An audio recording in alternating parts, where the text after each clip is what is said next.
Good morning, everyone, and welcome to a special presentation, a TEDXtra on a Sunday of TEDXcellence. I, in fact, do not have a pepper jack. It's a bit too early in the morning for that. But I do have a dog cat fox. And I come to you live from Crater Valley on the moon with dog cat fox and a mug of water. That's where we're at on a Sunday morning. Hope everybody's doing well on this beautiful Sunday morning. Let me make sure I got all my streamer gear up. I got my Chiron. I got my comments. I got my. That's it.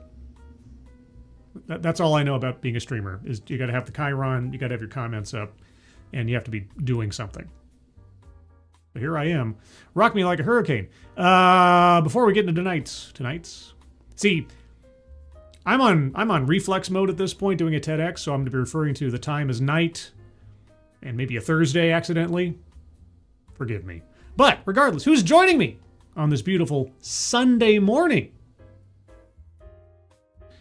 Alex, the Alexandier, or the deer. Good morning. Let's see. Who else is here? Come on, comments. Noah Sencio, good morning. Adabisi, good morning. Blue-Eyed Scream, good morning to you. Advocatus Diaboli, good morning. Jill Powers, the River Daughter, good morning. Who else is here? Old Guy Gamer. Wake up at 3:56 a.m. Coffee left in pot overnight. Turn on pot to heat up. Go down to check internet. Come back, coffee gone. Wife, no more coffee. Much sad. Well, that's the way the coffee bean crumbles, I guess. Mark Fields, hello, and thank you, Mark Fields, for 2 donations. First off, positive vibes to you all. Have a beautiful day. I hope you're doing well. Scribble, you're doing well, Scribe. You telling me I'm doing well makes me feel like I'm doing well. But your follow-up was, thank you again, Mark Fields. Apologies, I meant, hope you're doing well, Scribe. I'm doing all right. Yesterday was exciting. I got to help Sister Scribe move house. Her, myself, a couple of her friends, and her boyfriend. We all pitched in with our manuel labor and awkwardly moved things from a U-Haul to a very narrow area, staircase, steep, incline, sharp turns, couch, heavy box thing. It got done. It got done. It was a little bit of Tetris in real life, but it got done. And now she's settling in, getting everything squared away, and very happy for her. She got a good deal and a nice place, much quieter, much safer place, which is what I'm really glad for. So, but yes, everything's going just fine. Thank you, Mark. Mike R. Good morning. Spiral Girl. Hello, all. Long time since I've been able to be here live. Well, welcome back, Spiral Girl. Nice to see you. Keeverdam, hello, and thank you, Keeverdam, as always. Guys, this is kind of an emergency situation. At the top of the chat box, there's a GoFundMe to a longtime follower of mine, Tara Sin. Take a look at that. Or Evelyn. Her house burnt down. Her house burnt down the other day, or a couple weeks ago, and it's about as catastrophic a situation as you can imagine. They're looking for some help to try to recover and try to get themselves back on their feet. They're just looking for $5,000 right now. Last I checked, they're about a little bit over $600. So please take a look at that if you have the opportunity. If you can donate, please do so. But even if you can't, if you can share that out on social media and include a little blurb about the circumstances, that kind of helps people get an idea of what's going on. So yeah, please do. I have. And try see if you can help out. It'd be great, because that's a lousy time of year. I mean, there's never a good time for your house to burn down, but right on the cusp of the holidays as well, not good. So thank you so much for taking the time to look at that, and thank you, Keeverdam, for providing the link. Alan Thyler, good morning. Walter Tomaszewski, George and Philip say hi, Scribe, and want to know if you can share anything from your mouse stash with them. Daddy feels better, but still a bit out of it. Well, Daddy should rest and have some tea and vitamin C. Wisdom from my mustache. Mustache wisdom. You know, Dave's Lemonade had a theory on mustache politics, I think it was called, long ago.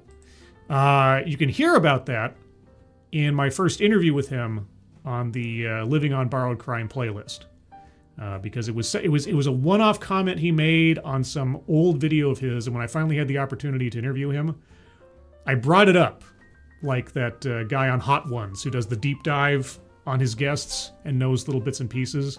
That became a fun little bit. So take a look at that. Let's see who else is here. Funtime Bats. Good morning. Draco Rincewind. Good morning. Derek LaRue. Thank you, Derek, as always, for your continued support and generosity. Very much appreciated. Hope you're having a good morning, and hope you enjoy the show. Zan Wild. Good morning. John Trioxin. Good morning. Who else is here? Anybody else? Ryan R. of the Clan R. Mike R. Ryan R. There's a few R's out there. Osan. Good morning. Simon Willikins. Good morning. Bytor. Good morning. And let's see. Morgan King. Good morning to you. Boy, oh boy, so many people here today. I'm actually kind of surprised. And, oh yeah, Dave's Lemonade. There's a, thank you, Keeverdam. Link to Dave's Lemonade. If you like true crime and you like very soothing Australian accents, you can do no worse. I don't think you could do better than Dave's Lemonade. And thank you, Alan Thyler, for the Samurai #1 Dogcat Fox. Dogcat Fox. Wowie wow wow. Ooh, a creepy Dogcat Fox from Shadowclaw. I don't think I've seen Shadowclaw around in a while. I hope Shadowclaw's okay. Anyway, guys, okay, so why are we doing this on a Sunday at all? Well, as I mentioned, I think on the last TEDXcellence, there were several TEDx's that were dropped this past week that caught my eye, and I was having a hard time deciding between them. But one of them was, in relative terms, a short talk compared to most TEDx talks. Most TEDx talks run at minimum about 12 minutes. You know, that's sort of like the standard, 12 to 15, somewhere in there. If it goes beyond 15, I get a little worried. But this one is under 10. This one is actually just a few seconds over 9 minutes. And I thought, you know, it's an interesting sounding topic. It's a little short, so maybe it doesn't make sense to do on a full TEDXcellence stream, but then this is what that is anyway. But I wanted to do it anyway, because my patience is short when it comes to my curiosity about these things. So, we have, and I believe this is an actual TED Talk. Yeah, cream of the crop, top of the heap, #1, TED Talk.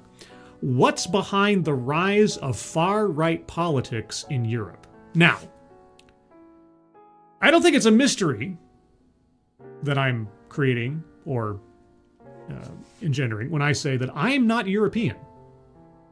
I'm in fact American. My handle of European politics is obviously that of an outsider. So I can't speak to all of the intricacies of the European or EU political process. That being said, from what I've observed, both in Europe and as a mirror in the United States over the last several years, I can take some guesses as to why the far right, and I put far right in quotations because it's such a moving target these days. When if we jump back 15 years, okay, my personal politics were pretty left-wing. I was for the legalization of marijuana, still am for the most part. I was for, and still am, for same-sex marriage. You know, a lot of my... I had no particular love for the Republican Party after George W. Bush and the Iraq War and the Patriot Act and a whole bunch of other things. So, and a lot of my opinions on those things have not really changed all that much over the years. But at that time, I was, you know, let's say left or center left. Now, despite the fact that I haven't really altered my perspectives on a lot of things all that much, what I would say and what I would defend is completely now shifted so far to the right that now I'm a right winger or a center right or something. I don't categorize myself in that way specifically. I just kind of, assess it next to what the current zeitgeist says. And so when someone says the far right politics in Europe, I have to wonder, well, who's assessing that? Because if you're really left, then anything right of your position or moderately from the past is now far right. You know what I mean? Okay. So that being said, what could it be? Well, if I had to guess, I made a little list. I can't say this is a complete list of everything or every factor that I could think of if I had more time, but these are my reflexive thoughts on why the far right might be gaining ground in Europe. And a lot of these things are mirrored in events that have taken place in America over the last several years. Okay, let's start off with massive immigration. Massive immigration without assimilation. People from cultures that are either completely foreign or diametrically opposed to the values and the virtues of the country in which they are arriving in, and not being required or incentivized to assimilate to the country they are coming to as either guests or new residents. It's not that you have to slough off everything from your past, but you're in someone else's place now. You're in a completely different world than the one you're coming from. If you're a guest at someone's home, their rules rule the roost. And on top of that, in a cowardly and self-destructive, self-hating philosophy, a lot of these countries are deciding that to do anything to try to enforce, encourage, or otherwise prop up the values of the home country is somehow racist. To prosecute or go after someone who comes from a different land or a different culture for a crime that would get any other regular citizen in big trouble would be discrimination. And so law enforcement has, been neutered in a lot of places or turned completely around to the point now where, as we've seen multiple instances of, free speech is being criminalized. Dissent, mockery of the status quo, complaining about the circumstances the country finds itself in. And what country am I talking about? It could be any of them. Primarily, the examples that come to my mind are from Britain, UK in general. We see people getting arrested for memes or making statements that are completely mundane, but somehow are interpreted as being racist or marginalized or something. So criminalization of free speech or dissent of any particular kind. And then you add in regressive and destructive economic policies. You're increasing the welfare state by raising taxes on everything, effectively criminalizing business to try to make up for the absence of funds for social programs, a lot of which do not actually do anything and are giant money pits. Climate crisis waste.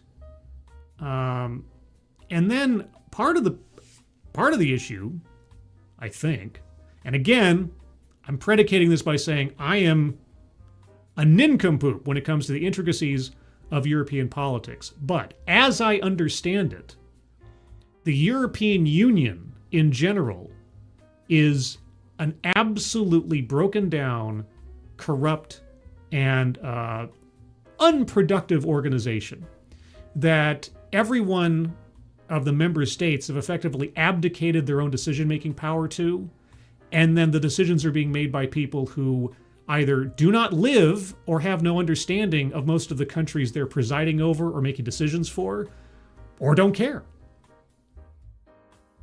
I kind of think of it like, and I don't know if this is a good comparison or not, but if you removed the Electoral College from the United States, and all the decisions were made by just a direct, popular vote, you'd have 1 or 2 states of the union making decisions for everybody else, right?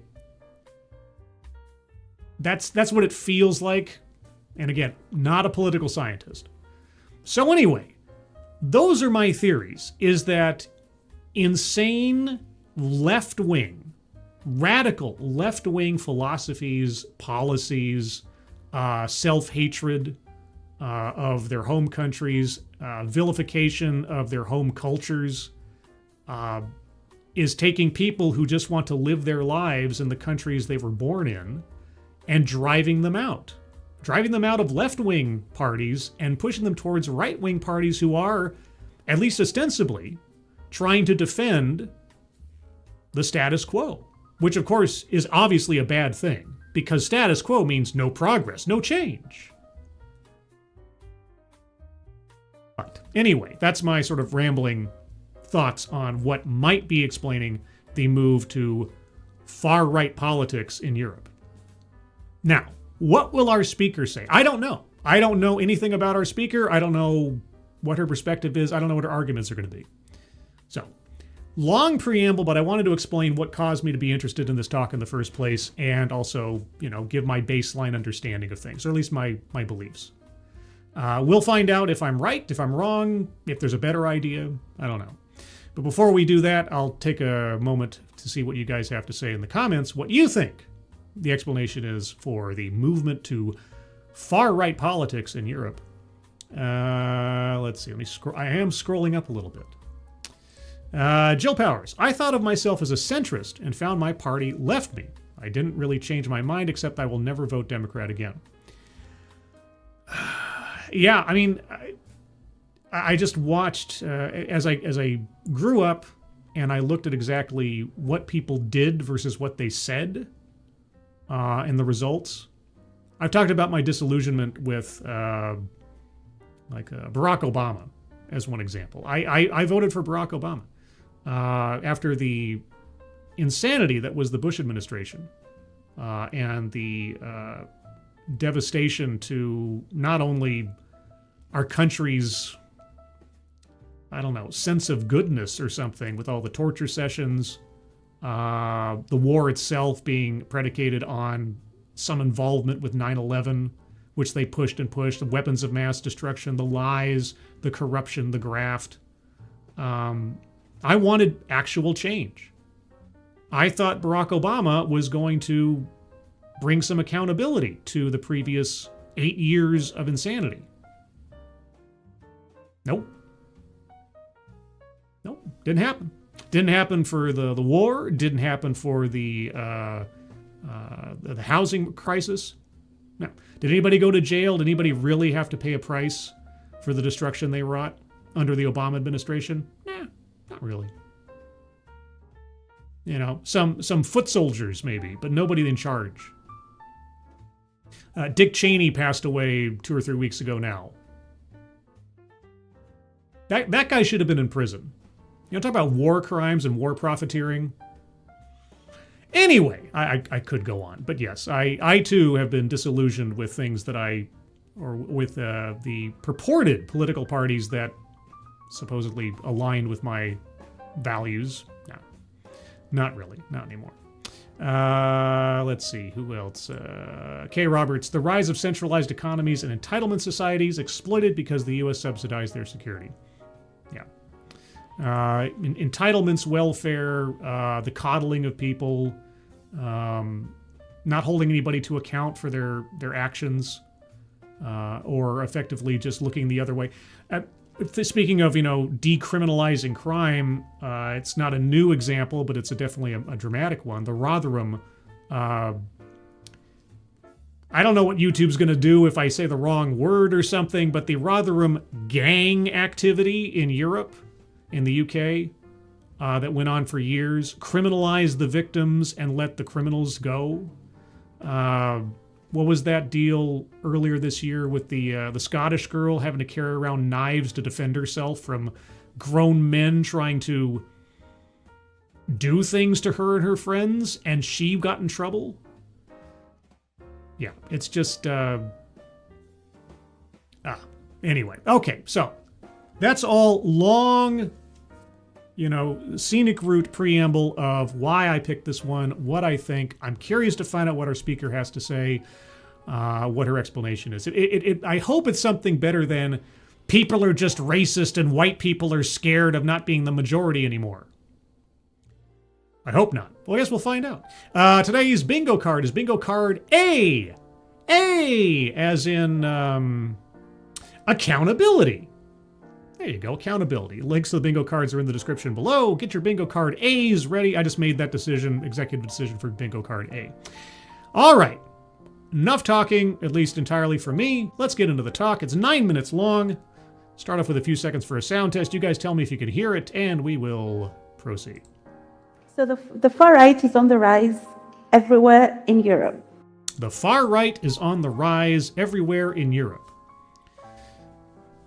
Is it the far right, or is it just the we're tired of the left? I know it's a fine distinction, but all the same. Sounds good, says Kieverdam. I hear, says Carfalis. Hello, Carfalis. Or Seftus Wolf, as the case may be. I'm still trying to get everybody's avatar matched to their original name kind of thing. Faithless, hello. Anybody else I missed in the meantime? I'm sure I did. Moist Tree Rat. Good morning. And the internet's favorite lunatic. Good morning. All right, so everybody hears that. Yes, the far right is rising across Europe. Now, this is different from a while ago. Just until recently, I used to use Spain or Portugal as examples of countries that didn't have the far right as a significant force. I'll take your word for it. Spain and Portugal did not have the far right as a significant force. I don't know anything about what's going on in Spain or Portugal. Except I hear that they're great vacation destinations.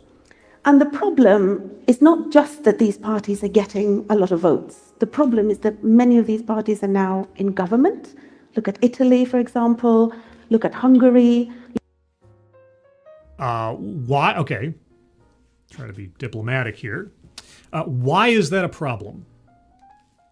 Just like with any other TEDx, if you're going to articulate something being a problem, you have to describe what the problem is and then conceivably offer a solution. So why is it bad to see right-wing parties gaining power in Europe? Look at countries in Scandinavia, or when they're not in government, they are actual contenders for it. I don't want to think about the next French presidential election or many other countries where these parties are significantly contending for power. Why? Why are they a problem? What is inherently wrong with right-wing politics? Now, why is that? Why is what? And why do other parties, more importantly, think that in order to defeat the far right, they need to copy the far right? They need to become the far right. Okay. I already have a sensation I'm going to be a broken record on this. Why is the far right bad? In your estimation, you have to give us some definition of the far right in that it is a negative force that needs to be pushed back or defeated. Just saying far right as a dog whistle doesn't do anything for me personally. It might do something for people who are so ideologically rooted in the left that all they need to hear is right and they think evil or Hitler or something. But you, for the sake of this talk, you need to tell us what is inherently bad about right-wing politics. Well, that is because we hear a story wherever we look at why this is happening. The story we hear is that, well, it's all about immigration. It's not all about immigration. See, I can't help but, again, mirror what is happening in Europe to what we've seen happening over here in America for the last, several years, but certainly over the previous administration. That is a big part of it, and there's knock-on effects from mass immigration without filtering, without checking for who's coming in, open borders, and so on. because that leads to a whole bunch of other problems.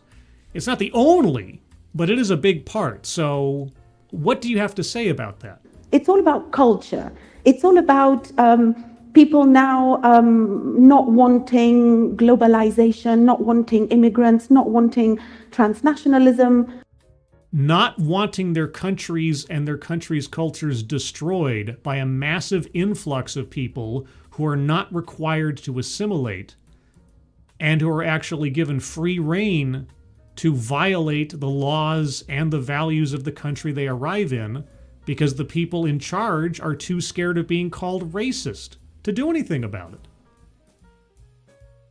That'd be my counterpoint, but what's yours? People just wanting nationalist politics and Nationalist politics. How about national sovereignty and integrity?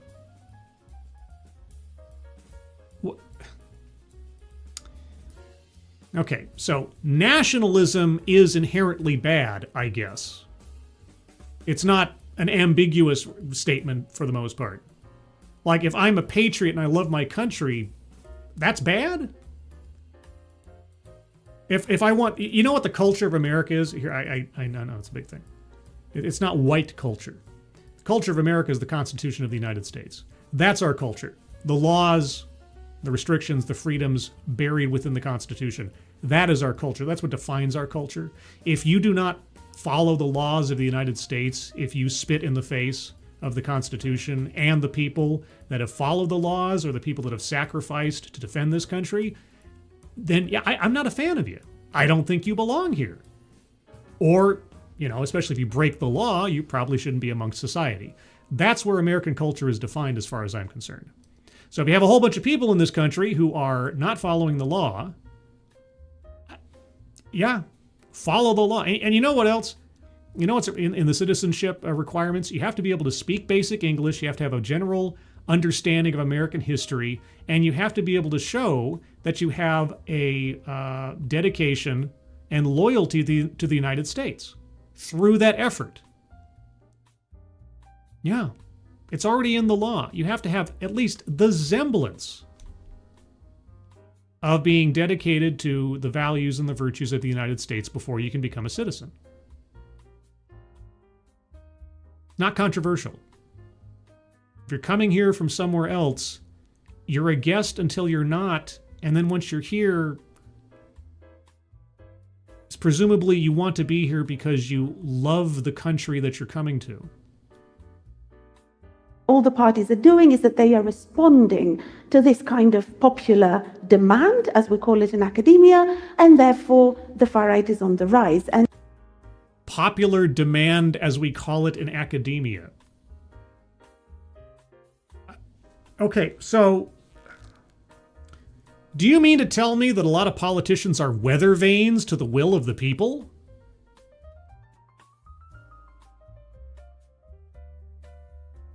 And maybe I'm missing something here. That's a bad thing? That's a bad thing.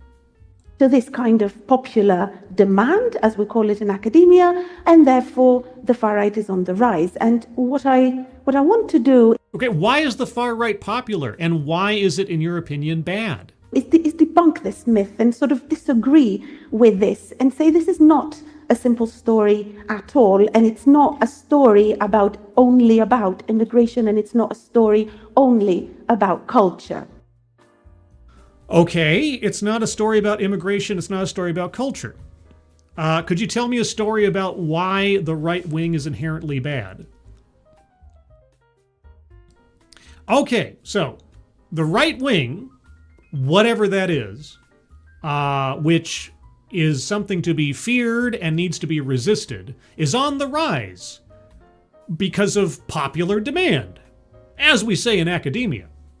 But it's not about immigration and it's not about culture. Oh, okay, so what is it? Actually, what it is on what we call in academia the demand side, or the people or the insecurities that drive people to vote for particular parties are multiple and extend way beyond culture. They extend way beyond immigration. You're correct. As I said before, it's not just immigration. There is a whole bunch of after effects and collateral damage that occurs from the kind of immigration. I hate that I have to keep making this distinction. Let's distinguish between legal immigration and illegal immigration. Shall we? You're not making that distinction. You should, because that is part of what's driving it, is the fact that the side that is so dead set on pushing immigration doesn't want to be honest about what kind of immigration we're talking about. Illegal immigration, mass immigration, no checks on who's coming in, open borders. You're not arguing in good faith already. But sure, it's not just immigration. Are there any other kinds of policies coming from the left that people find unpopular? And why? As we say in academia, what are you talking about? But on the supply, or in other words, the parties themselves, they are adopting very clever nationalist narratives that are really able to capture this very, very broad coalition of voters. Give me an example of a nationalist message. So let me start by actually showing some of this. This is just some data. I'm an academic, as I said, and so I love to talk with data. And you love to talk with data. You know, Jordy liked to talk with data too, as we say in academia. With evidence. And this is just a very, very simple graph that shows what the voters of far-right parties across different European countries look like, or what their preferences are. Look like? Okay, I apologize. I have been ignoring the bingo card. We really should go to the bingo card here real quick. Let's review the bingo card to see what we're talking about or what we're listening for. And we'll see if anything is already taken up here. Collectivize his own demographic. She hasn't talked about herself yet. Systemic or institutional? I don't know if she's used the words, but at least implicitly. We'll wait and see if she uses something more specific. Sales pitch for product or service? She hasn't named anything yet. Childhood or family anecdote? No. DEI philosophy? We'll see. Plays victim? Again, that requires a bit more of a personal touch. We'll see. Let's see. Microaggressions or unconscious bias? Could be in there. Privilege? Could be in there. Contradicts own point, fails to make argument. We'll have to wait on that one. Patriarchy? Deceptive statistics. I want to see what this this chart is before I make a call on that one. Economic disparity? Not specifically yet. Feminism? No. Marginalized marginalization? Could get there. A list? White supremacy? I'd be surprised if we don't get there. Word salad? Self-vilification or wretchedness? I'd be amazed. Weightless example or non sequitur? We're getting there. Attempt to coin new buzzword or buzz phrase. Mind reading assumes motives. I think she already... let me just predicate. There's a whole bunch of squares that she kind of maybe already fulfilled, but I want to give her some more time here to see what else she says. Benevolent condescension. Okay, that one I am going to circle. that one I am going to circle. With the... yeah, just the rhetoric here so far. The right is obviously bad. That could also be a mind reading assumes motives thing, but we'll get there. Anecdote that probably never happened. We haven't had any yet. Leaves out vital context. I'm going to give her some more time to get more specific on what is wrong with quote-unquote right-wing politics.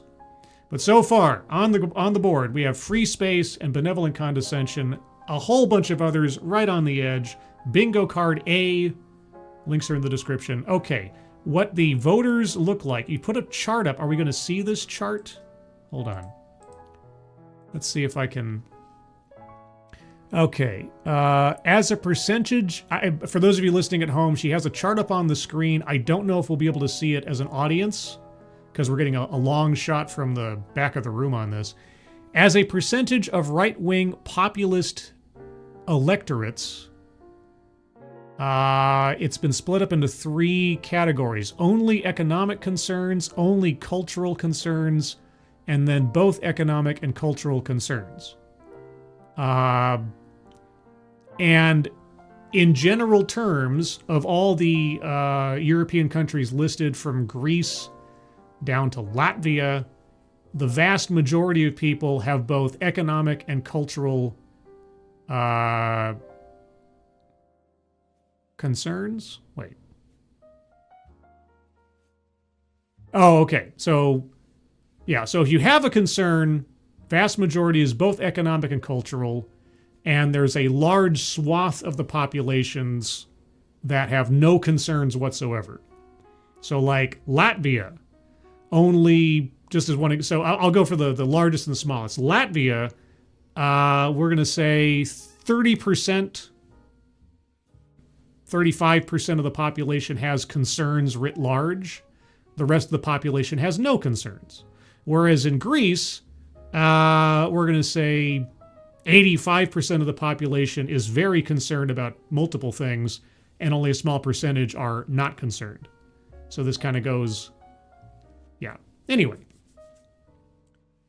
And so is the argument of this entire talk just that people aren't just concerned about immigration? Because you'd be pushing in an open door on that one for me.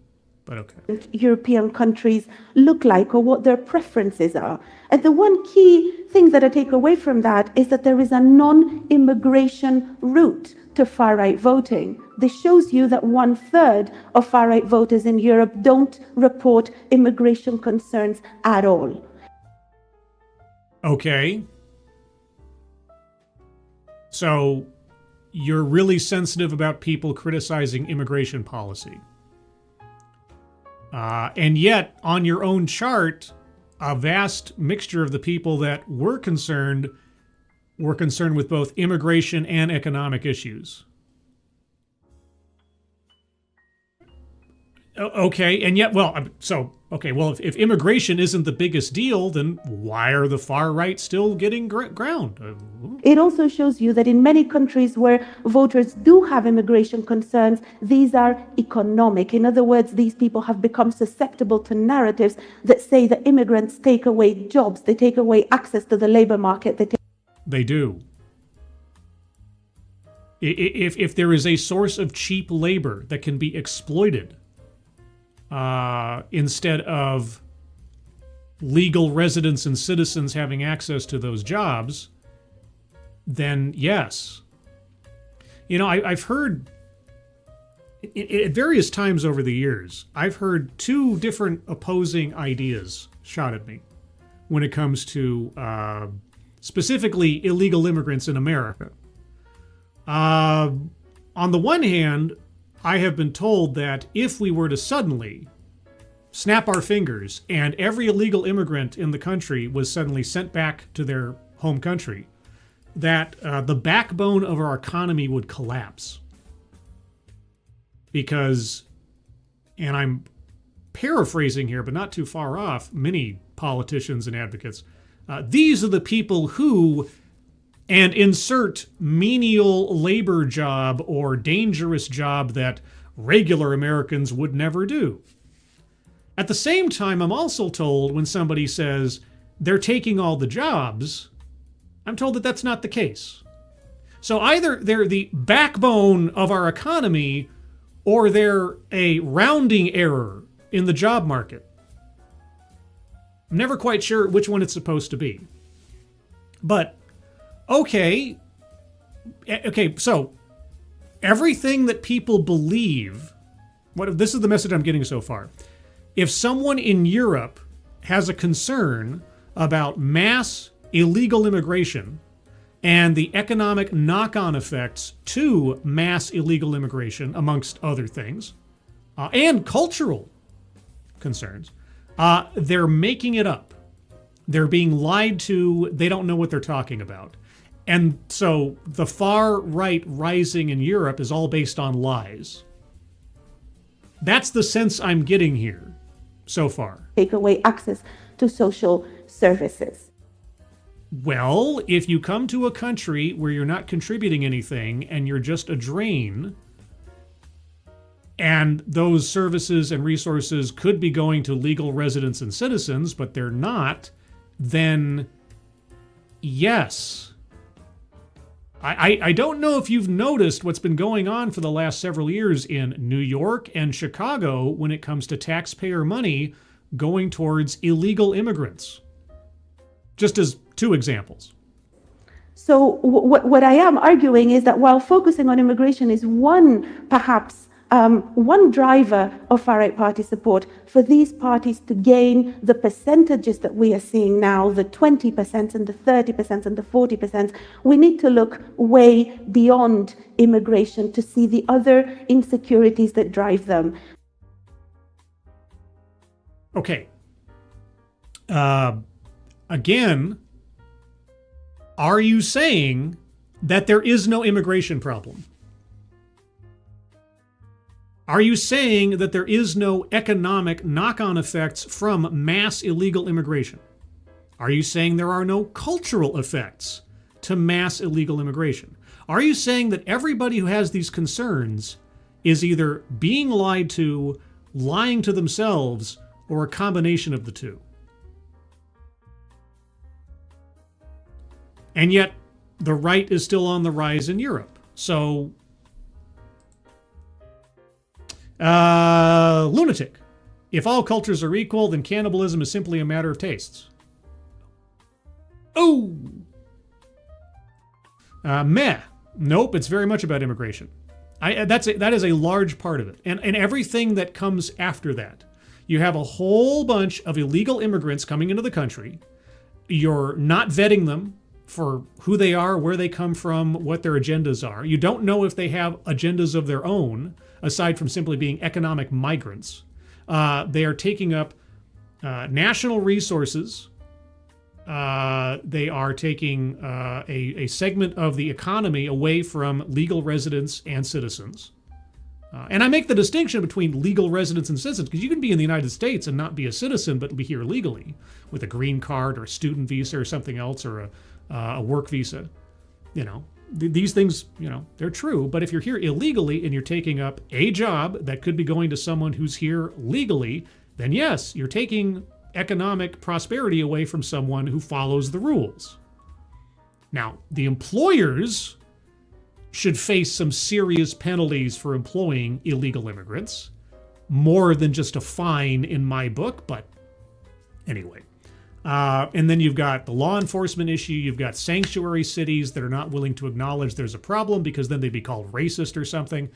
On and on and on. It's a cascade knock-on effect of all these different things. You introduce a whole slew of problems when you encourage illegal immigration, and then you decide to deteriorate and break down the institutions that make up the country you're living in the first place to accommodate this mass influx of people from other countries and other cultures who don't have to assimilate. And in fact, assimilation is somehow seen as evil. You know, it's like Borg-like. Oh, now you will become one of us, hive mind. No, that's not what it is, but that's what they make it sound like. You know, like, oh, you're trying to destroy their culture. No, we're trying to make sure that they integrate with ours. The one that they're coming to, the one they want to be a member of the society of. Anyway, I could go on. Let me back up a little bit. We need to look way beyond immigration to see the other insecurities that drive them.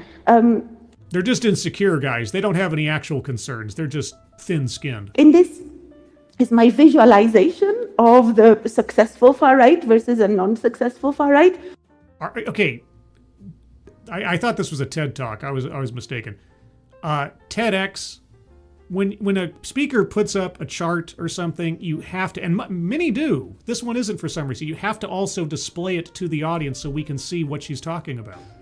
And really what it shows you here is that voters with cultural concerns, I call them the culturalists, they're... The culturalists? Culturalists? Voters with cultural concerns. Okay, are we going to be shown this chart? Concerns, I call them the culturalists. As we say in academia. They are definitely going to vote for the far right, but actually they are a very small part of the electorate. Okay, and yet the far right is still on the rise and is becoming more popular. Why? The voters that allow the parties to extend well beyond their voter base are people I call the materialists, people who have been convinced that the immigrants take away jobs and access to the labor market, etc. Whoa. Extend beyond their vote. If people vote for a party, that they become the voter base, don't they? Again, not a political scientist. Okay, so illegal immigration has no effect on the job market, is what you're saying. I mean, that's the implication here, right? Everybody's making all this up. It's just some kind of lie that's being told. The immigrants take away jobs and access to the labor market, etc. They are the welfareists. I've done a lot of research on how social policies actually limit the propensity. They moderate, they compensate insecure people, thus limiting the propensity to vote for the far right. Limiting the propensity to vote for the far right. Insecure. Do you mean like economically insecure, or do you mean emotionally insecure? Sorry, I need to back up again. I want to make sure I got this. How social policies actually limit the propensity. They moderate, they compensate insecure people, thus limiting the propensity to vote for the far right. They compensate insecure people. Okay, I'm missing. What do you mean when you say insecure people? Are you talking about people who are, again, economically insecure or culturally insecure? They are the distrustful. We have so much data about people losing trust in institutions, in political institutions. Why? What at any point in this, are you going to at least offer an explanation as to why people's minds have been changing and shifting this way? Is it all just based on what you say is just lies and suspicions and conspiracy theories? There's absolutely no truth to any of their concerns? Social institutions, in the parliament, in the government, in the state to deliver on its social contract obligations.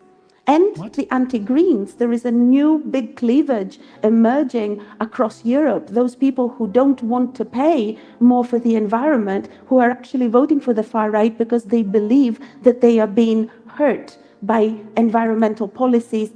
They are. A ton of public money is being thrown at programs that do nothing and will change nothing.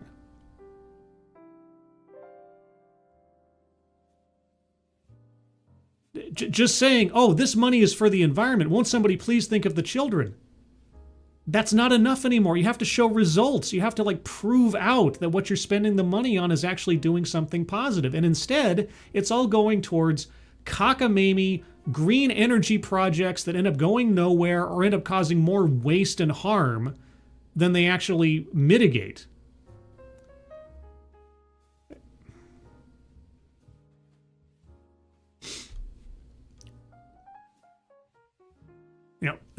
Between myself and the speaker, it feels like one of us is lying to ourselves more than the other is. These people are living particularly in rural areas of Europe where they can't afford to, say, give up their car and, buy a new one.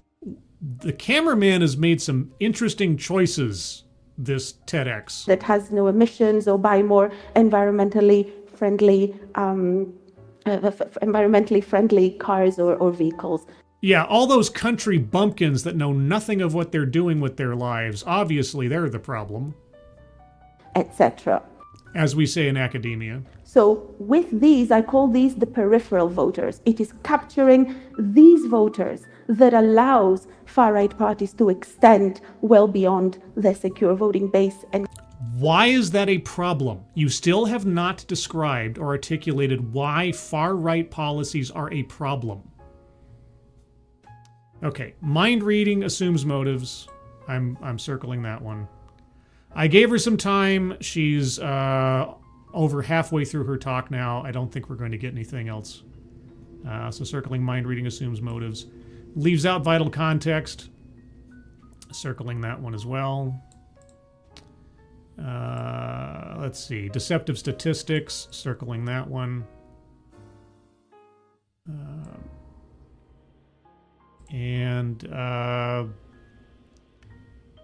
Okay, that's where we'll leave it. So right now on the card, and I know that there's several squares that might already qualify, but we'll give it some more time. So far on the card, bingo card A, we have deceptive statistics, free space, mind reading assumes motives, benevolent condescension, and leaves out vital context.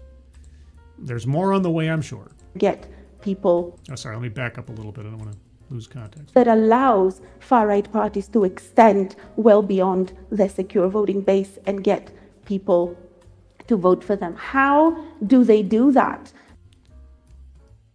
I don't know. Why is it bad? This is the key of what I'm arguing. Because, do you know any society that doesn't have insecure people? Okay. Define insecure. What are you talking? Are you talking about like poor, disadvantaged? Sure. Every society has poor and or disadvantaged people in relative terms to those that are not so disadvantaged. Sure. And? There is no society that has no insecure people. So? There is always going to be people who are worried about their economic situation, they're worried about their status in society, but these may or may not be captured by voters depending on what the parties do. There's no one in the left wing who is concerned about their economic standing or their cultural standing?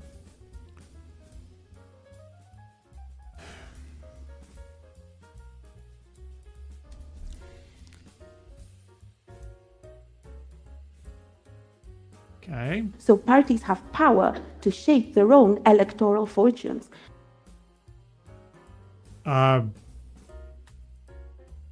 Yes, by catering to their constituencies and trying to see to the welfare of their voting base.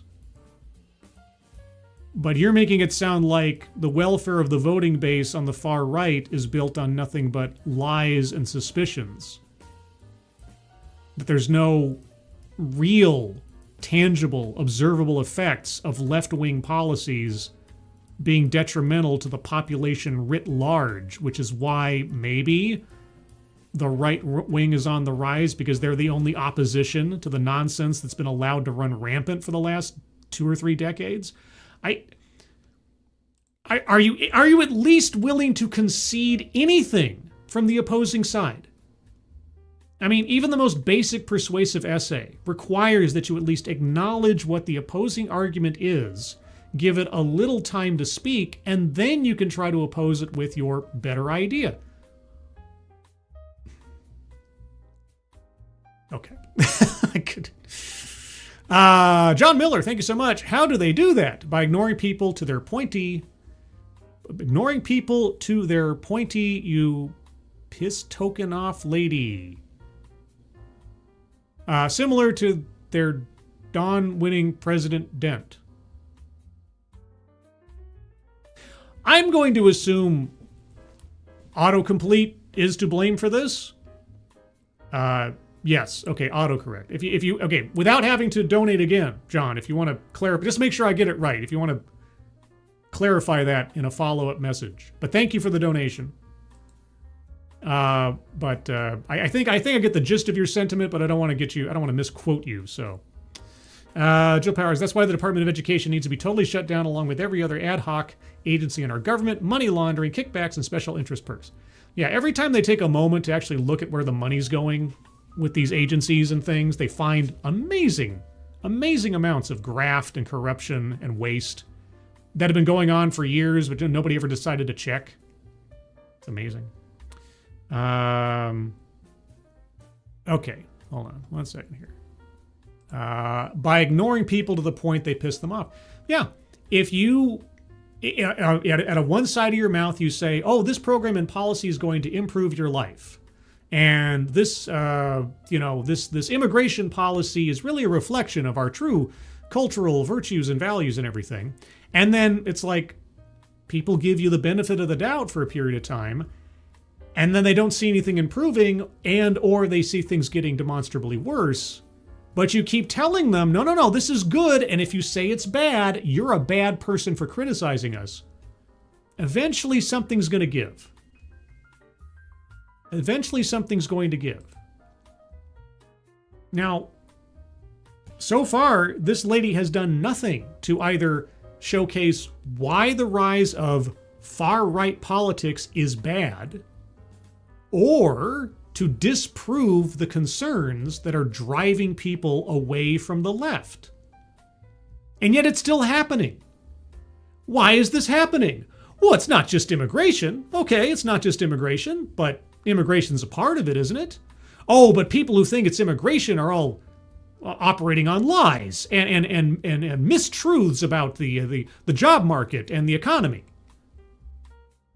Oh, are they? Oh, okay. Well, what else could be explaining this? Oh, well, I mean, people are going against green policies because they're country bumpkins. They're a bunch of hicks out in the sticks who just love to drive their cars that have, bad emissions. And they like driving their big, bad emission cars. And so you can't convince them that they need to do green policies. Are the green policies actually improving anything?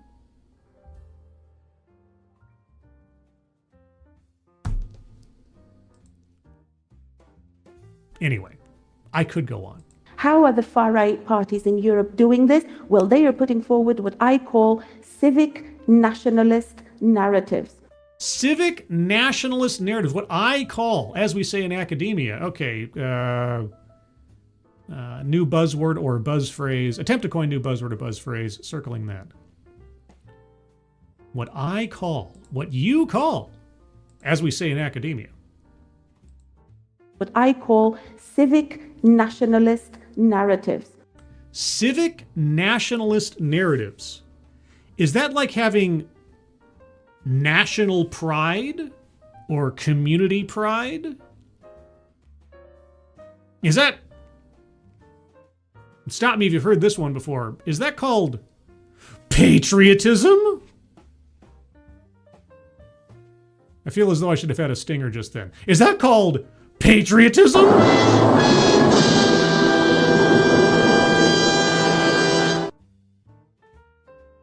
Okay, let's say you're right. Okay, you've coined this term for a phenomenon that you apparently don't understand. Okay, and as before, why is this bad?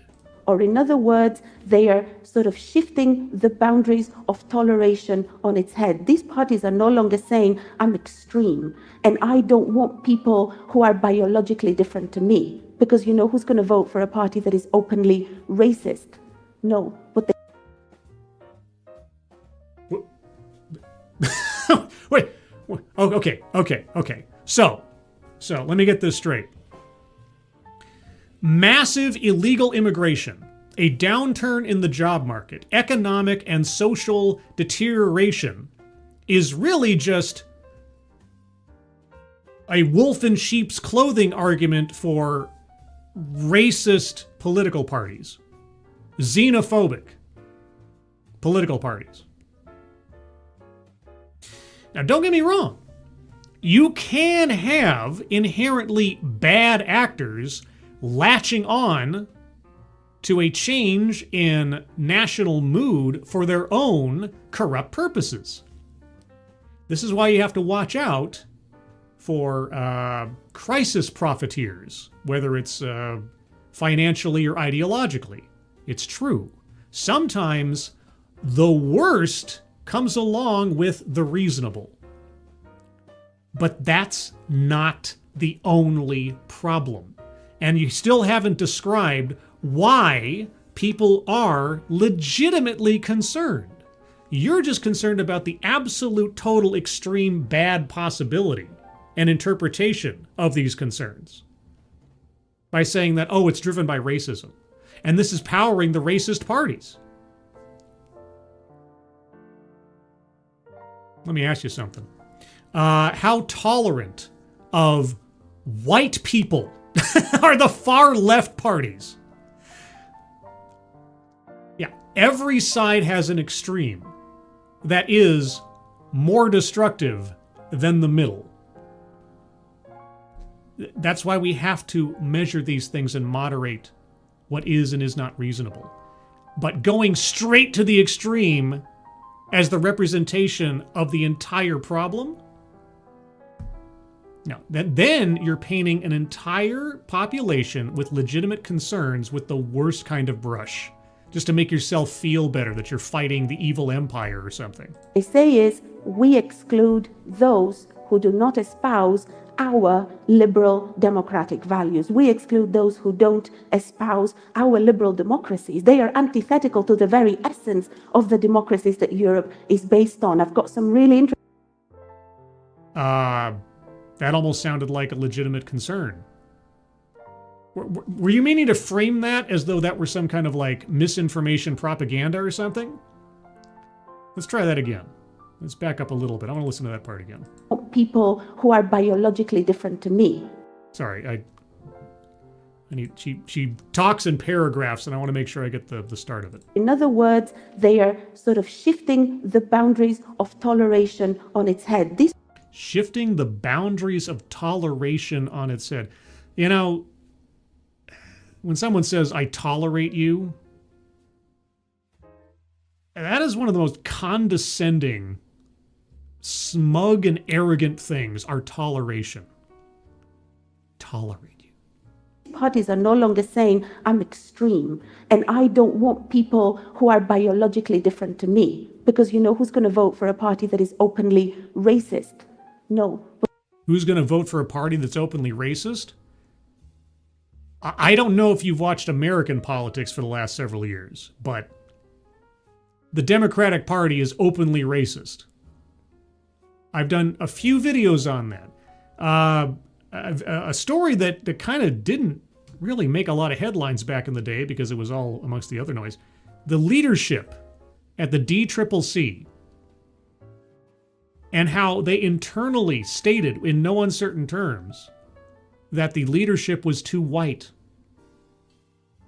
And I believe one of the ladies that was at the top of the DCCC at the time, she resigned because she felt that she wasn't representative, etc. And then they immediately put in a black person to replace her.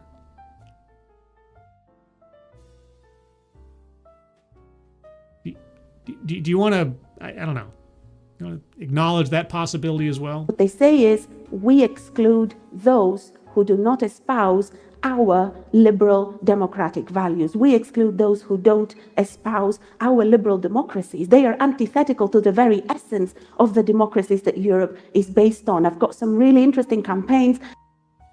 Do you want to talk about how the left, I mean, you're representing the left here by saying the right is antithetical to your liberal agenda. How accepting and inclusive is the left if you're going to say that anybody that says that they're right or leaning right is obviously a problem without describing why that's a problem? The AFD campaign, the AFD was recently called an extreme party. I don't know what the AFD is. I don't know where they lie. In Germany, yet it's saying, no, we're not extreme. It had this bikini campaign a few years ago when it was competing for elections. Okay, I take it the AFD is a right-leaning party in Germany. Okay. What's it? Again, I don't know anything about the AFD. If the AFD has some history of actually being racist or something, But well, you know what? We just don't want these others who come in with their intolerant ideas and tell us we can't wear bikinis on the beach. well, why should they tolerate someone telling them what they can and can't do in a free country that's coming out from a different country and culture? That would be kind of annoying, wouldn't it? And especially if they had state backing. We can't, we can't drink our wine and we can't eat our pork. Why should someone else tell me what I can or cannot eat or drink? Because we are liberal democratic party and we just don't want to include those who ideologically exclude us. I'm confused. Are you in defense of people dictating their cultural beliefs and values to others in a different culture to which they are arriving to and expecting them to comply because their feelings are hurt? Or are you arguing against that? What? Now this is a very, very clever strategy because this makes parties appear more moderate.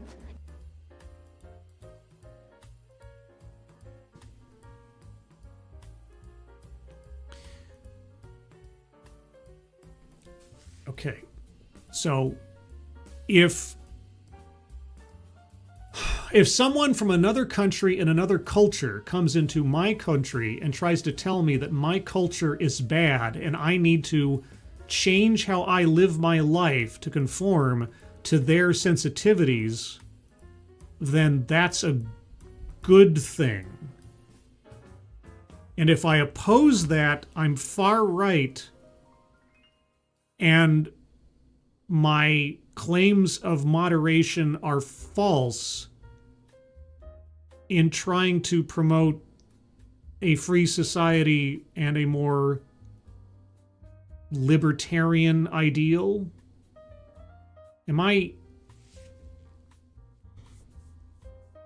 Okay. Once this concludes, I might need somebody to give me a brain cleanse on what I'm listening to, because I'm very confused.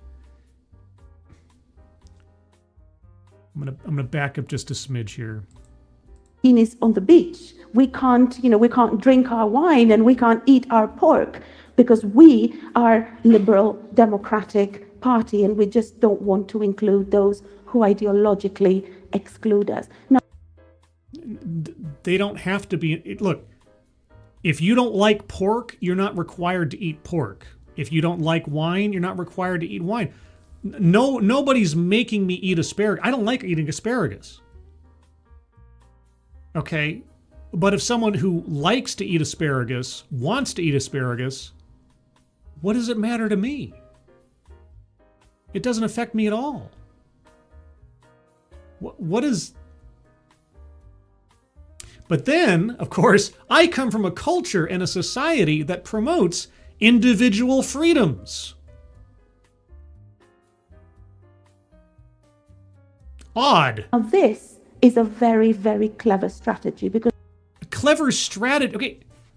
Is it or is it not the case that people from other countries and other cultures are trying to impose their restrictions and their values on people in Europe and deny them the ability and the freedom to make their own choices in life without being either attacked, vilified, demonized, or punished by the state for either acting in counter to these demands or publicly ridiculing them?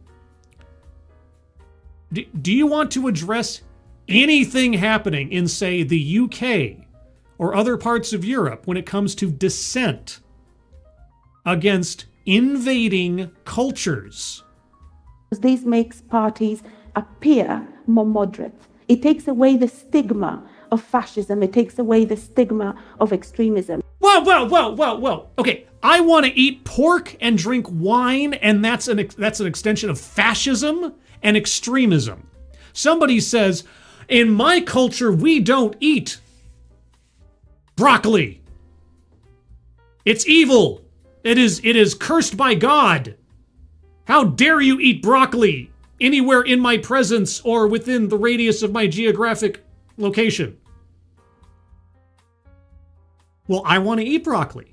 You fascist! Is that is that what I am to understand? Is that what this is? Someone wants to be able to wear a bikini on a beach or eat a piece of pork, and that's fascism? If somebody else somewhere objects to that. So a voter will say, well, it's okay, I can vote for these people because they are not actually extreme. What is extreme about personal liberties? But unfortunately, these parties are extreme, and we see that these parties are extreme. You have given me no evidence that they are extreme. Give me an example of what you're talking about. As they increasingly enter government and they increasingly attack liberal democratic institutions. No. They increasingly attack far left extremist positions.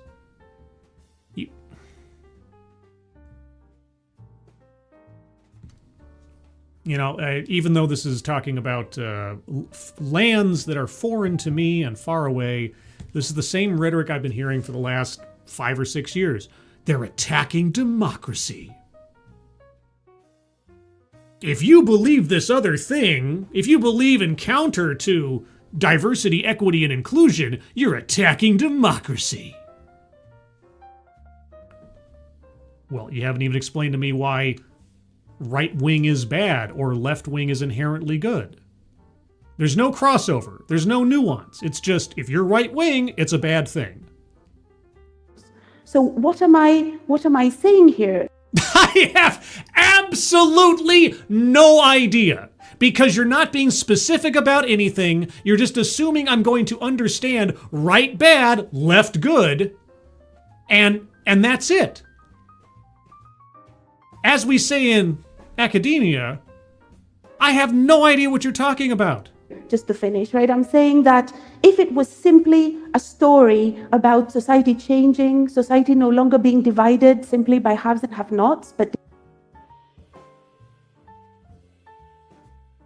I'm going to circle word salad. Okay, I am. divide transnational cleavage, then we could tackle immigration, and that would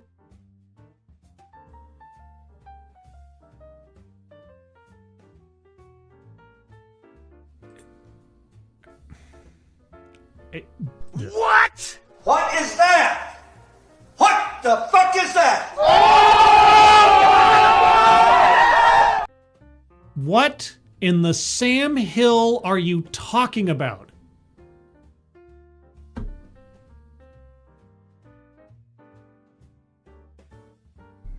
Okay, I'm circling word salad. I mean, we're almost at we got 1 minute left in this thing. But good golly, Miss Molly. Okay. this is not at all. Other parties copying the far right on immigration are only making this problem worse. They are only normalizing the far right. No. Stop. Can you allow for the possibility that immigration is a demonstrable problem writ large? It is not an ideological belief system, that there are concrete, negative, demonstrable, observable effects from mass illegal immigration that cause the legitimate and legal populations of these countries to feel pain, to feel a downturn in their way of life. It's not a fiction. It is not a rumor. It's not a conspiracy theory. It is a truth that you are willingly ignoring. The population, the voting public, is just stupid and racist as far as what I'm hearing from you. They are buying into a narrative pushed by the political parties because they have no agency of their own. They have no ability to think for themselves. They're just idiots. Anybody who would vote for a right-wing party is obviously a moron. That's what I'm hearing. And I'll tell you what, it's that kind of sentiment that is driving people away from your side of the aisle. into the arms of your enemies.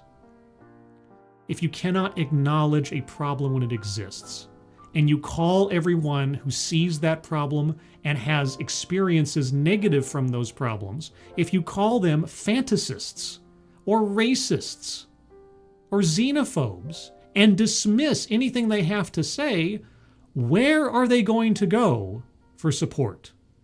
Not you. You know what you need? And I'm using the royal you because our speaker represents a wide swath of the landscape. You need empathy.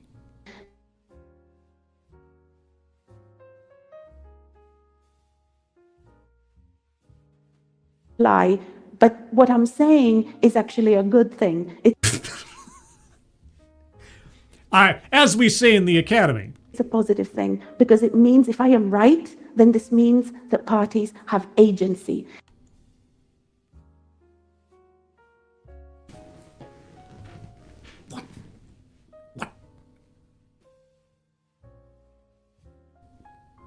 What are you talking about?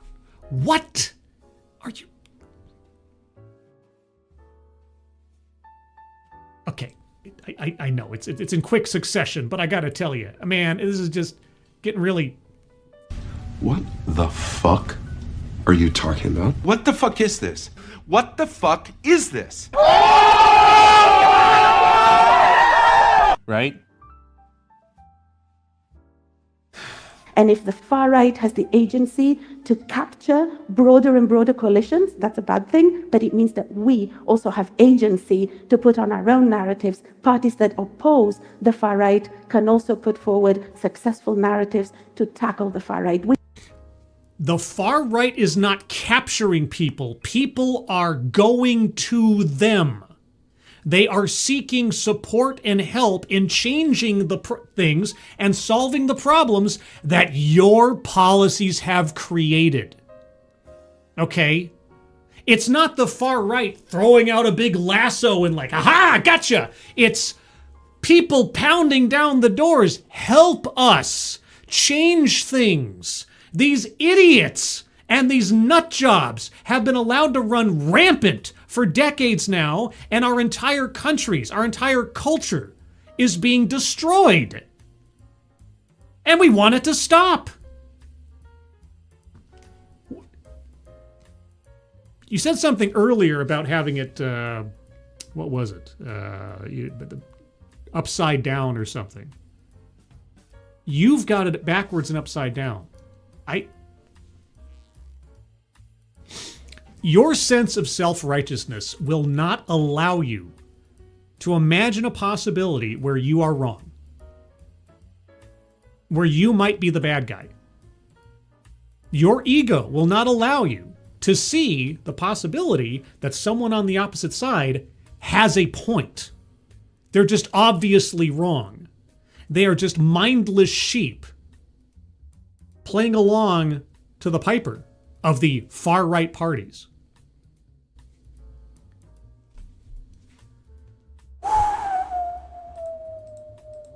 Agency to capture broader and broader coalitions, that's a bad thing, but it means that we also have agency to put on our own narratives. Parties that oppose the far right can also put forward successful narratives to tackle the far right.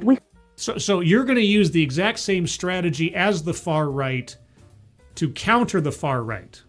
You're going to become that which you hate, and somehow, but your version is completely correct and virtuous. Their version is obviously wrong and bad and evil and xenophobic and racist. Have agency, and that agency cannot be to copy the far right. That agency has to be to contradict the far right. You just said you were going to do the exact same thing as the far... Contradicts own point, fails to make argument. We're in the last few seconds of this thing, circling that one. To expose it for what it is, extreme, and to also put forward and promote the positive aspects of immigration.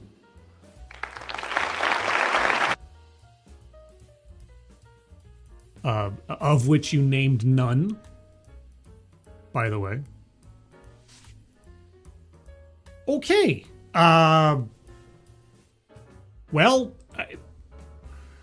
Curiosity did what to the cat? I wanted to know what this was about, and now I know. And knowing is a constant source of disappointment. But that's life for you. What can you do? Okay. Boy. I asked for that one, didn't I? I literally did. I was like, I wonder what this has to say. I'm really curious to know. What's this talk all about? All right, I'm going to go over the card one more time by myself. If you have arguments for squares to be circled, hold on to them. I'll get to you momentarily. Collectivize zone demographic. I am going to circle this one on the basis of political demographic. So, all right is bad, all left is good. So, that's how I'm going to go there. Systemic or institutional? Yes, she talked a lot about not only the systems of politics, but the institutionalization of ideology, rhetoric, so on. Sales pitch for product or service. No, she never named anything. Childhood or family anecdote. She never talked about herself. DEI philosophy.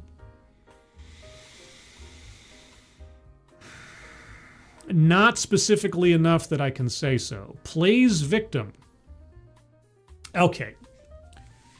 And I can already see what Advocatus Diaboli or Frosted Glass might say. Well, she was playing victim on behalf of all left-leaning individuals. That the right is inherently... And you're right. You're right. Not politically right, although you might be. But you would be correct.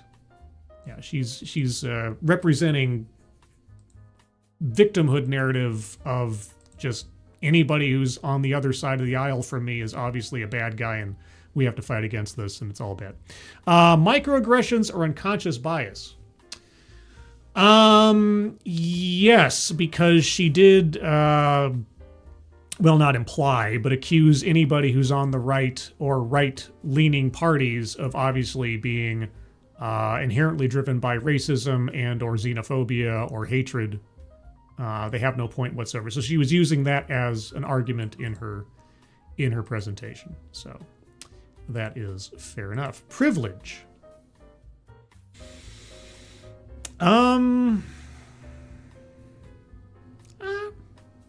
Maybe there's something in there. I'll leave that for you guys. Patriarchy. She never really brought up gender politics at all. Economic disparity. Yes, she did talk about people who lived out in the country or the rural. And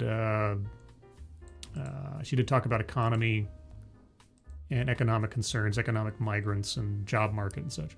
Feminism, again, she never really brought up any kind of gendered anything. Marginalization.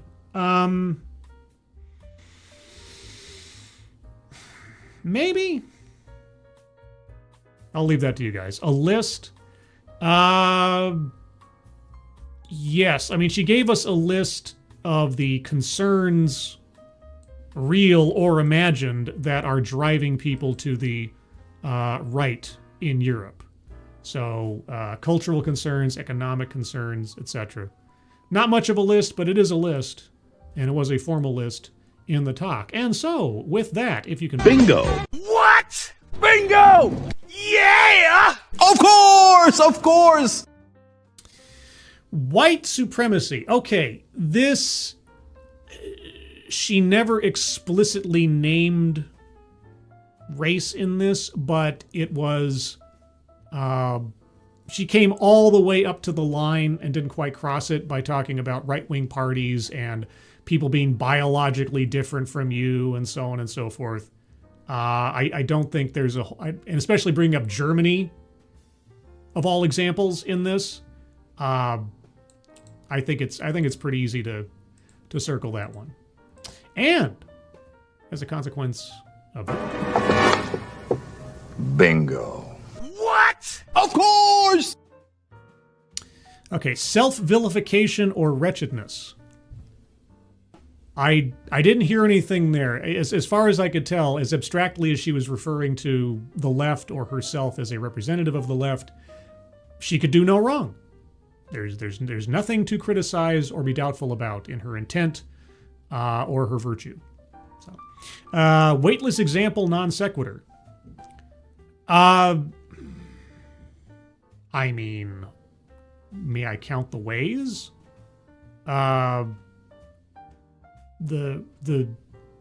Maybe it wasn't a specific example so much as the things that she threw out there just didn't work. Like, again, someone having a concern about the job market because of illegal immigration. You know, it was her entire dismissal of there being any problems whatsoever or anything that anyone could legitimately have a concern about. She would bring these things. How can I'm trying to articulate this clearly, and obviously I'm failing. Okay. I'll have you guys help me. I think somebody out there knows what I'm getting at. I can probably say it better than I can, as I'm got all these things I got to keep track of. Anecdote that probably never happened. I mean, what anecdotes for crying out loud? This is one of the problems of doing it live. You know, if back in the olden days when I was scripting these things, I could stop, pause, take a moment to reflect on what was said, go back, rewrite something in the script or whatever, and I'd often come up with much better points than I can do necessarily on my feet here. It's just a sensation. It's just such a frustrating talk to listen to because there was so much stuff that was not said or was just assumed to be true without any kind of analysis or provision to the audience. Okay, I've done enough. Gotta leave some for you guys. So, that's the card as I have it, after all my rambling. If you have arguments for squares to be circled, put them in the chat now. If I miss your comment, just repost it. I'll scroll up a little bit, but I don't scroll up that far. Adabisi, Scribelet, how does she have a diploma and is horrible at making arguments? She was definitely using the privilege of her education to call us stupid. As we say in the academy, or in academia. Yeah, you're right. Yep, no. That's true. That's true. You got me. I like that one. I like that one. That's true. Yeah, she was using her position of, as we say in academia. Advocacy, I believe. Sales pitch at the end. Okay. The whole, we should do this to counter the right was an instruction to the listener to do a specific thing. So really, see, okay. And this is why sales pitch for product or service, that's why we put that in there. And I'm not trying to sound condescending, but simply trying to persuade someone towards your position isn't a sales pitch for a product or a service. She had to have brought up an organization or promoted a specific item or something. It's got to be something tangible. It can't just be a please believe me and think about doing what I say. Yeah, any persuasive essay, any presentation on such things, that square would always be circled. At no point did she bring up a specific product or organization or job or vocation that she was pushing. So, gotta be a stickler on that one. What virtues? She's a ninny. A ninny? Don't hear that. Far right was weightless. Okay. You're right. That is exactly right. By never articulating what the problem was, simply saying yep, good. That's even more. That's more efficient of an answer than I was looking for. Yes. Non sequitur. Weightless. Okay. Faithless. Weightless. No. I mean, if you're weightless, then maybe you're in space. Like me on the moon. Let's see. Adabisi. There's so many arguments in this comment section she made us I mean, it was so frustrating. It's like, okay, lady, if you're going to stake your position on this, could you at least tell us specifically what the problem is? It always comes down to give me a specific example, right? Give me an actionable example I can work with. Whether I agree with it or not, I mean, you must know, as, you know, in the academy, having examples and citations is what you need to do to kind of bolster your point. Okay. Privilege, we got that. The remark about people in the rural areas wanting to go anti-green just so they can drive their cars. Is her implying they have a privilege they want to keep? Fair enough. Raccoonius the Great. I've been trying to stay sober until I can get a fancy lady raccoon to drink with. Okay. How's that going for you on a Sunday morning? Jill Powers, I don't think she gave any anecdotes. Save for, and I have to take her at her word to a certain extent, the rise of the ADF in Germany. But even then, that wasn't much of an anecdote because she didn't give any details. It just, they become more popular. Obviously because racism.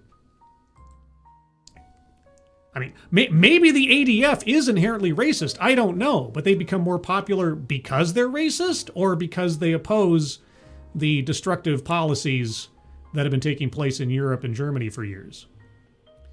Let's see. Anecdote that never happened. Spain being a historically left nation as if the whole Franco thing never happened.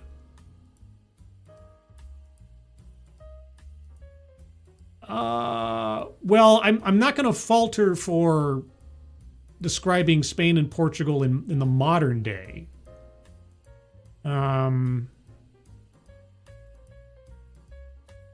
You want to expand on that a little bit because I'm not gonna hold her to what is effectively now ancient history for that country or those two countries.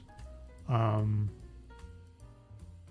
want to expand on that, but Breeze Feats, a philosophy professor once told me the most important, most valuable thing you can do is make clear what is being stated, what someone means. The instant speaker here just regurgitated a mishmash of trope. I mean, it's language arts, English writing concentration 101. If you're writing a persuasive essay, you have to clearly articulate what you're addressing, what the problem is. So, you have your introduction, you say what the paper is about, what you're going to be talking about, and give a very brief summary of what it is. And then you go through the essay, the body of the essay, you promote your idea, your argument, but you have to give a little bit of space to the opposing viewpoint, whatever it is. And you have to at least acknowledge its existence and give it the credit that it exists and give some examples of what the opposing viewpoint is. And then you counter that with, presumably, your better idea, right? It's like having a debate with the reader and saying, yeah, well, I mean, the other side does say this, and they may have a point with XYZ PDQ. However, they overstate the issue because of da-da-da-da-da, and that kind of thing. If you don't do that, if you just say, I'm right and they're wrong and you can't question it, not a convincing argument. You're not going to sway me in that way. Just if you're right wing, you're obviously bad because right is bad and left is good. And no more thinking needs to be applied. No more critical thinking. No more assessment. No more information do I need provide you. Obviously you know, without me having to explain myself, that right is bad. And that everybody who would go to the right is obviously just a mindless idiot who doesn't know what they're talking about, and they're just looking for a reason, an excuse to be racist and xenophobic. As we know. This is going to gain me more votes in the next cycle on my side of the argument, because everybody else is evil. A basket of deplorables or something. Let's see. Faithless. She said far right as catch-all boogeyman and yet said nothing about them of weight. Yep. Very much. Scribelight. AFD is this. Alternative for Germany. Okay. Yeah, I think I've heard the name before. I don't have any other context. Let's see. Alternative for Germany. A far right, right-wing, populist, national, conservative political party in Germany.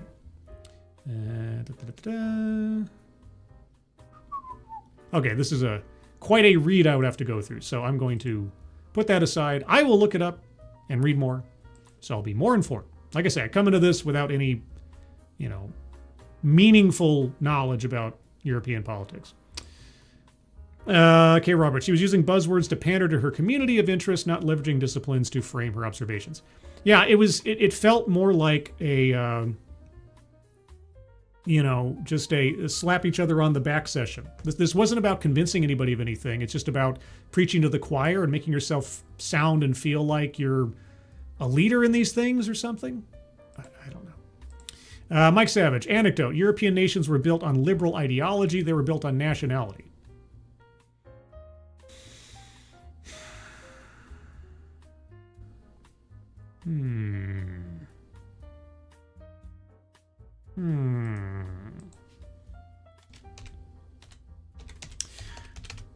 I'm looking up the dictionary definition of anecdote. Just to make sure. A short, amusing, or interesting story about a real incident or person. An account regarded as unreliable or hearsay.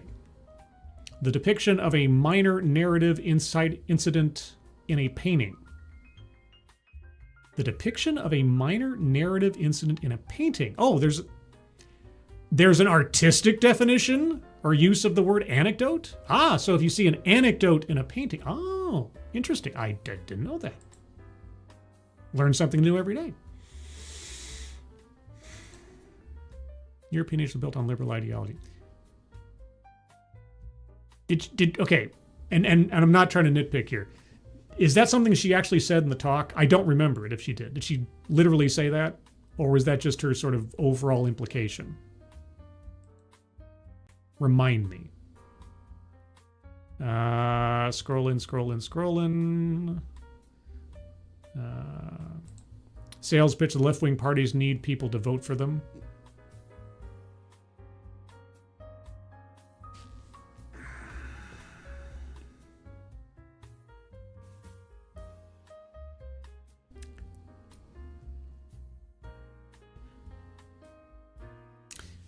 I do my best to avoid dead air, but that this is an interesting point. Was the entire sales pitch, was the entire talk effectively a sales pitch against the right and for the left, and that the left needs to have its own narrative? Okay. See, this is we're talking about parties. They're amorphous things. They're not physical things. It's not a business explicitly. It's not a product per se. It's trying to convince you. I'm sorry. It's just on the line. I get it. Someone trying to persuade you to their side when you're talking about organizations like political parties. But except in one example where she gave the ADF, she just was talking in very abstracts. If she'd gone to the audience and said, my organization, the, non-right-wing coalition, is doing this kind of work every day. If she'd done something like that, it'd be an easier sell. She just didn't quite get there to something more specific than, we need to oppose the right and the left is good. Sure, that's an ideological sales pitch. It's not a specific group, organization, or product. I gotta keep my there. Sorry. Maintain the integrity of the bingo card. Let's see. ASEAN. Spain during the interwar years was definitely more left-leaning, with the Republic getting quite a large amount of aid from the Soviet Union. Okay. Mike Savage. Anecdote. European nations were built on liberal ideology to build a nation. Right. Okay. The point she brought up about wearing bikinis on the beach makes me think she was trying to pull on the marginalization, Scribeline. Oh yeah, because if I'm eating pork and I'm drinking wine, then right. She was talking about excluding people rather than right. Yes, by taking those actions, I'm excluding people from stuff. People who have religious or cultural objections to these things obviously are being targeted by my eating pig or drinking wine. Good call. All right. Fair enough. Okay, I've gotten far behind on the chat. Apologies.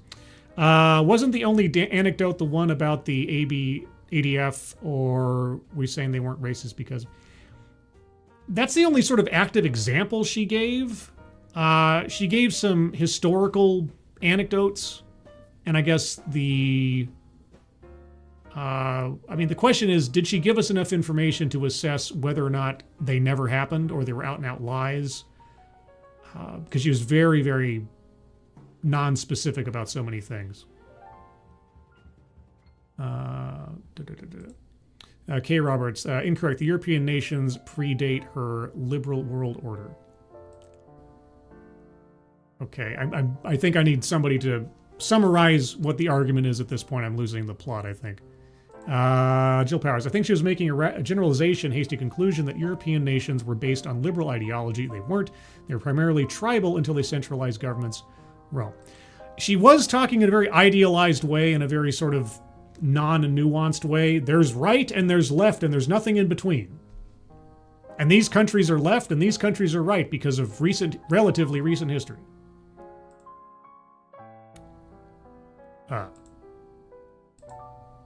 I just got a vision of Scribe drinking wine, eating pork, and wearing a bikini on the beach.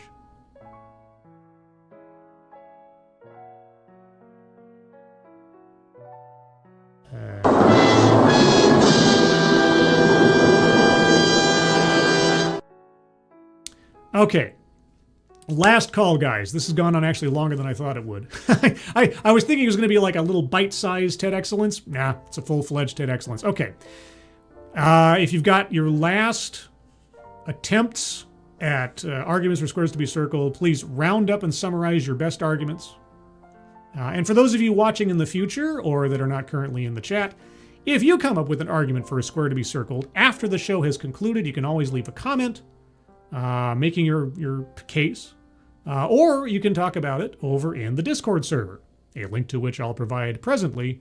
And if you convince me after the fact to circle a square, well, I will upload an updated bingo card reflecting that. And if your argument results in a bingo, well, I'll make sure everybody knows you helped score a bingo.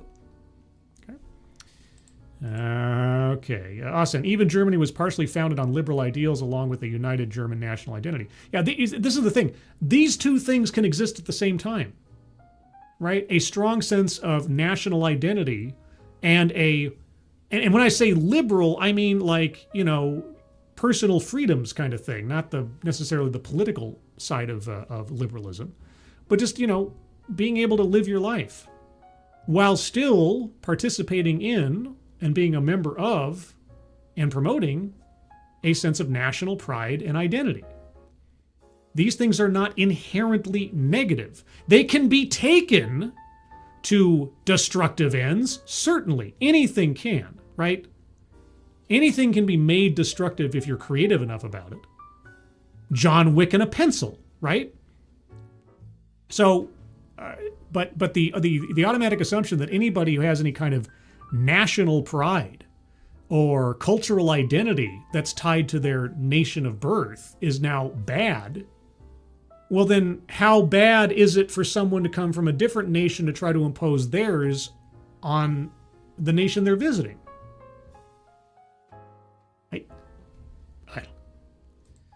All right. Anecdote that never happened. No one has ever complained about not being able to eat pork on the beach. That is not a traditional pork eating place. Well, I might just have to break with tradition then just to prove you wrong, because I'm vindictive like that. Liberalism, as understood by 18th and 19th century thinkers, was different to what the modern 21st century political definition of liberal means. Yeah, like,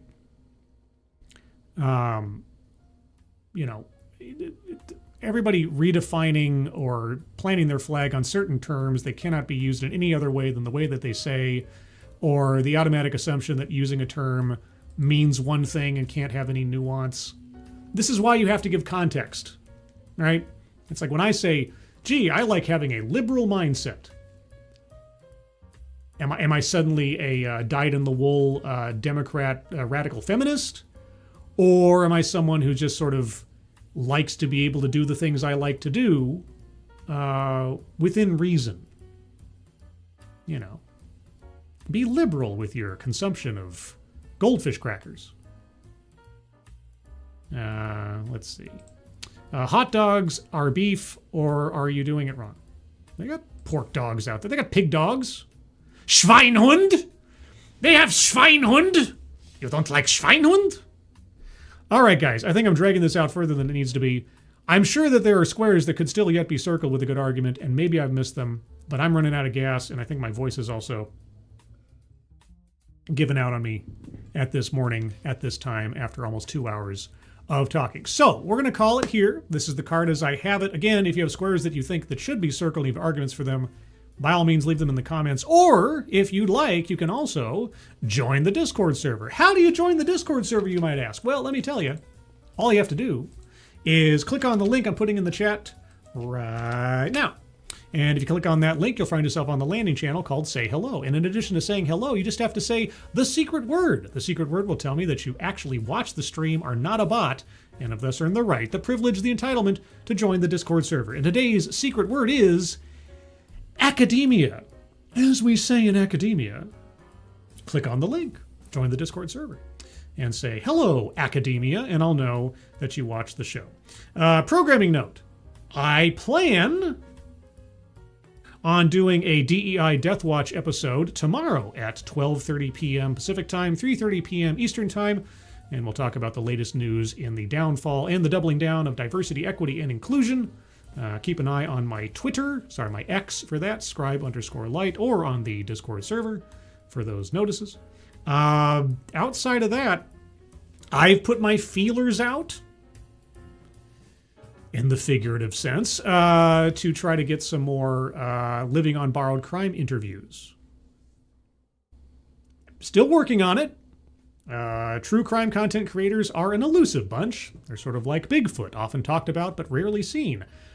I'm trying to capture them with the right bait. I don't have any bait. But I try to play up a good game. Anyway, so as soon as I have more on that, I will let you know. But of course, if you are interested in hearing from true crime content creators, I have a playlist on my channel for living on borrowed crime with several very interesting people, from Misery Machine to Mr. Black to Matt Orchard to Dave's Lemonade to Stay Awake to Just Interrogations to Music City 911. And even Beside the Dying Fire, my most recent interview. Oh, and before I forget, I want to not make this part of the general outro. But again, guys, at the top of the chat box, there is a link to a GoFundMe for a longtime follower, Terracin, or Evelyn. Her house burnt down. Like, burnt down. Homeless. Destroyed. All her stuff gone. She needs some help. The GoFundMe is only seeking $5,000 in the long run. Last I checked, it was at like $607 as of right now. It's still at $607. So if you have the ability to donate, please consider just a couple of bucks. You know, holiday cheer. But if you can't donate, if you can share that out on social media and give a little blurb about the whys and the wherefores, that would help out as well. So thank you ahead of time for that. But outside of all that, moderators, thank you for keeping an eye on things. Even though everyone here is so well behaved, you have very little to do. Everybody who donated to myself, or especially to the GoFundMe at the top of the chat box, thank you guys very much for your generosity, especially at this time of year. It's very much appreciated. So again, TEDXcellence next Thursday at its regular time, 6 p.m. Pacific, 9 p.m. Eastern, for another off-brand TED Talk of education and enlightenment. I think that's everything. Yeah. Either way, everybody, thank you for joining me for this odd off Sunday morning episode. I hope you have a good rest of your Sunday. I hope the rest of the week ahead of you is a pleasant one, or at least a non-stressful one. And I hope you're all safe and well. If you're not well, please get well soon. And I'll see you on the next one. Take care. Bye-bye.